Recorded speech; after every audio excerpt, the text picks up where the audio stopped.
ఏ ఇంట్లో అయితే కలబంద మొక్క ఉంటుందో ఆ ఇంట్లో ముక్కోటి దేవతలు ఉంటారు.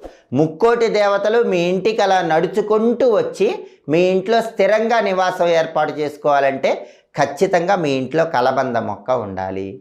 కలబంద అంటే అలోవెరా. అలోవెరా మొక్క ఇంట్లో ఉంటే ముక్కోటి దేవతలు మీ ఇంట్లో ఉన్నట్టే. కలబంద మొక్క ఆకులో లక్ష్మీదేవి ఉంటుంది. అయితే కలబంద మొక్క ఇంట్లో పెంచుకునే వాళ్ళు గుర్తుపెట్టుకోవాల్సిన ముఖ్యమైన విషయం ఏంటంటే, కలబంద మొక్క ఎట్టి పరిస్థితుల్లో ఇంట్లో ఆగ్నేయంలో పెంచకండి. ఆగ్నేయంలో కలబంద ఉండకూడదు. ఈశాన్యంలో కానీ వాయువ్యంలో కానీ కలబంద మొక్కను ఉంచుకోవాలి. అలాగే కలబంద గుజ్జు తీసి శుక్రవారం పూట శ్రీ మహాలక్ష్మీదేవికి ఆ గుజ్జు నివేదన చేసి ఆ తర్వాత ఆ గుజ్జుని నీళ్లలో కలుపుకొని మీరు స్నానం చేస్తే భయంకరమైనటువంటి దరిద్రాలన్నీ పోతాయి.